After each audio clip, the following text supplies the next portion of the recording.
తెలియని విషయం కాదు.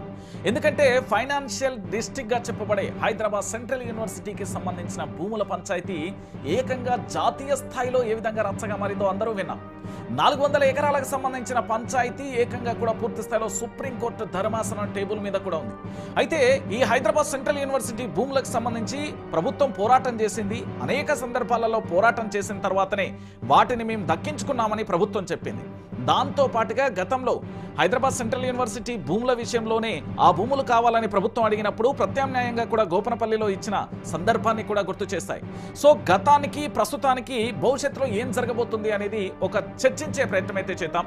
ఎందుకంటే మరొకసారి హైదరాబాద్ సెంట్రల్ యూనివర్సిటీకి సంబంధించిన భూముల పంచాయతీ తెర మీదకి వచ్చింది.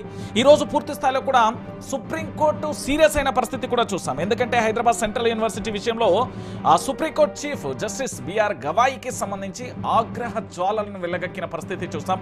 ఎందుకంటే హైదరాబాద్ సెంట్రల్ యూనివర్సిటీకి సంబంధించిన గచ్చిబౌలిలో అటవీ ప్రాంతం పునరుద్ధరించకపోతే తెలంగాణ చీఫ్ సెక్రటరీతో పాటు అధికారులందరినీ కూడా జైలుకు పంపిస్తామని సుప్రీంకోర్టు చాలా కీలకంగా కూడా వ్యాఖ్యలు చేసింది.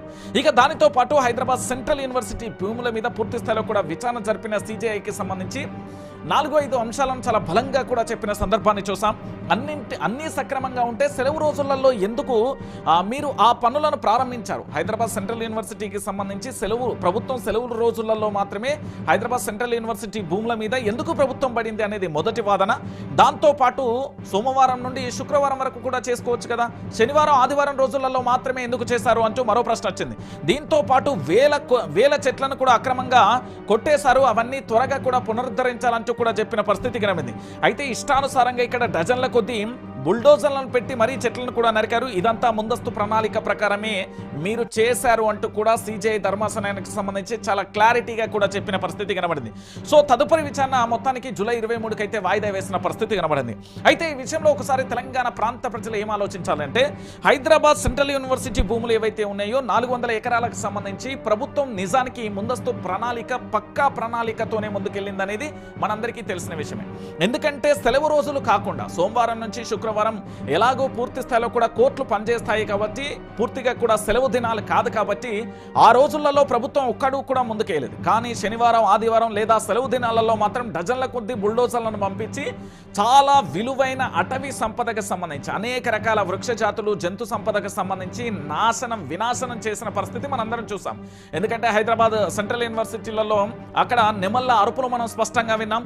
దాంతో పాటు జింకలకు సంబంధించి రోడ్ల మీదకి వచ్చి ఆ కుక్కల దాడిలో పాటు వాహనాల దాడిలో కూడా కొన్ని మృతి చెందినాయి, కొన్నిటికి గాయపడ్డ దృశ్యాలను కూడా చూసాం. దానితో పాటుగా హైదరాబాద్ సెంట్రల్ యూనివర్సిటీకి సంబంధించి హైదరాబాద్ సెంట్రల్ యూనివర్సిటీ స్టూడెంట్స్ పోరాటం చేయడంతో పాటు దేశవ్యాప్తంగా అనేక యూనివర్సిటీలకు సంబంధించి కూడా వాళ్ళ మద్దతు పూర్తిగా దొరికింది. దాని తర్వాత హైదరాబాద్ సెంట్రల్ యూనివర్సిటీకి సంబంధించి తెలంగాణలో ఉండే ప్రప్రదంగా విపక్ష పార్టీగా బలంగా ఉన్న ప్రాంతీయ పార్టీ బీఆర్ఎస్ పార్టీ నుండి సంపూర్ణ మద్దతు తెలిపారు. దాంతో పాటు ఇక్కడ ఉన్న కాంగ్రెస్ పార్టీకి పూర్తి స్థాయిలో కూడా తప్పు చేశాం, పూర్తిగా కూడా అక్కడున్న ఏదైతే ట్రస్ట్ కానీ లేదా హైదరాబాద్ సెంట్రల్ యూనివర్సిటీకి సంబంధించిన ప్రతినిధులు కానీ ప్రొఫెసర్లతోని కానీ యూనివర్సిటీతోని విద్యార్థి సంఘాల నాయకులతోని మాట్లాడి రంగప్రవేశం చేస్తే బాగుండు, ప్రభుత్వమే తప్పు చేసింది అనే వరకు కూడా ఆత్మ పరిశీలన చేసుకునే వరకు వెళ్ళింది. దాంతోపాటు కొంతమంది విద్యార్థులను అరెస్ట్ చేశారు, జైల్లోకి కూడా పంపించారు. వీళ్ళు విద్యార్థులు కాదని చెప్పారు. ఆ తర్వాత ఆ కోర్టులో పూర్తి స్థాయిలో సబ్మిట్ చేసినప్పుడు హైదరాబాద్కు సంబంధించి సెంట్రల్ యూనివర్సిటీ స్టూడెంట్సే వీళ్ళందరూ కూడా అక్కడ పిహెచ్డి చేస్తున్నారని వాస్తవాలన్నీ కూడా బయటి ప్రపంచానికి తెలుసు. ఇదందరూ కూడా మనం చూసిన పరిస్థితి కనబడింది. సో ఇలాంటి పరిస్థితులలో పూర్తిగా కూడా యావత్తు తెలంగాణ సమాజానికి అందరికీ కూడా తెలుసు హైదరాబాద్ సెంట్రల్ యూనివర్సిటీలలో ఏం జరిగింది అనేది ప్రతి ఒక్కరికి కూడా తెలిసిన విషయం. ఇక్కడ జంతు సంపద కానీ జంతువులకు సంబంధించి అక్కడ ఆవాస యోగ్యాలను ఆగం చేశారు. దాంతోపాటు పక్షులకు సంబంధించి పూర్తి స్థాయిలో కిలకిల రాగాలు లేకుండా నాశనం చేశారు అటవిని. దాంతోపాటు అనేక రకాలకు సంబంధించిన ఔషధ మొక్కలను ఖతం చేశారు. ఏది డజన్ల కొద్దీ బుల్డోజర్లు వెళ్ళి ఏదో జరగబోతుంది, ఇక్కడ ఈ రాత్రియే కూడా ఆగమాగం కాబోతుంది అన్నట్టుగా పూర్తి స్థాయిలో హైదరాబాద్ సెంట్రల్ యూనివర్సిటీ మీద రేవంత్ సర్కార్ అడుగుపెట్టింది. ఆ తర్వాత ప్రభుత్వానికి సంబంధించి గట్టి ఎదురుదెబ్బ తగలడం, దాంతోపాటు జాతీయ స్థాయిలో రచ్చగా మారడం, ఇక్కడ ఉన్న ప్రాంతీయ పార్టీ అన్నీ కూడా లొల్లిపెట్టడం, కేవలం తెలంగాణ రాష్ట్ర పరిపాలన కోసం పైసల కోసం మాత్రమే ఇదంతా వితండవాదం చేస్తున్నారు, ఈ పంచాయతీ అంతా దానికోసమే అంటూ చర్చ కొనసాగింది. సో ఫైనల్గా ఏం జరిగిందో మీ అందరికీ తెలిసిన విషయం. ఇక్కడ నుండి సుమోటాగా సుప్రీంకోర్టు ధర్మాసనం కానీ కొంతమంది కోర్టులలో పిల్లు వేసిన పరిస్థితి చూసాం. దాంతోపాటు ప్రభుత్వానికి సంబంధించిన ముఖ్యమంత్రి గారికి అక్షింతలేసింది, అంటే ప్రభుత్వానికి పూర్తి స్థాయిలో అక్షింతలేసింది సుప్రీంకోర్టు ధర్మాసనం గతంలో. దాంతోపాటు విచారణ ప్రతి సందర్భంలో కూడా ఏం చెప్పిందంటే, మీరు అటవులను గనక పునరుద్ధరణ చేయాలి, చేయకపోతే మాత్రం అందరినీ జైల్లోకి తోసేస్తామంటూ కూడా చెప్పింది. అంటే దానితో పాటు అటవులకు సంబంధించి అటవీ సంపదను మీరు ఏది ధ్వంసం చేశారు కాబట్టి ఆ అటవులను పునరుద్ధరించకపోతే ఆ రాష్ట్రానికి సంబంధించిన సీఎస్తో పాటు అధికారులందరినీ కూడా జైల్లో వేస్తాం ఖచ్చితంగా అంటూ సిజేఐ ధర్మాసనం చెప్పింది. ఇక్కడ జస్టిస్ బిఆర్ గవాయికి సంబంధించి కూడా చాలా క్లారిటీగా కూడా ఒక మాట చెప్పారు. ఏమని అంటే, పూర్తి స్థాయిలో కూడా మీ అందరికీ తెలిసిన విషయమే, అడవులకు సంబంధించి అటవీ శాఖ పర్మిషన్ తీసుకున్నారా, లేకపోతే అక్కడ యూనివర్సిటీతో చర్చించారా, మీరు ఎలాంటి ముందస్తు ప్రణాళిక లేకుండా ఎందుకు ధ్వంసం చేశారు అంటే, రాష్ట్ర ప్రభుత్వం కుట్రపూరితంగా ఒక స్పష్టమైన వైఖరితోనే స్పష్టమైన ప్రణాళికతో మీరు ముందుకు వెళ్ళిల్లు అనేది చాలా క్లారిటీగా కూడా బట్టబయలైపోయింది. సో వాళ్ళ కుట్రను కూడా ధర్మాసనం గ్రహించింది.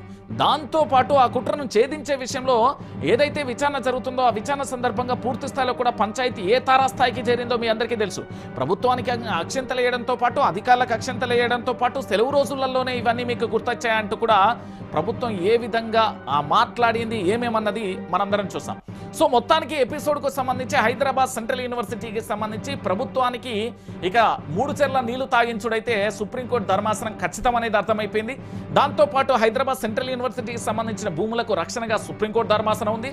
అడవుల పునరుద్ధరణకు వీళ్ళ దగ్గర ఒక స్పష్టమైన ప్రణాళిక లేకపోవడంతో అక్షంతలు సుప్రీంకోర్టు నుండి పడుతున్నాయి.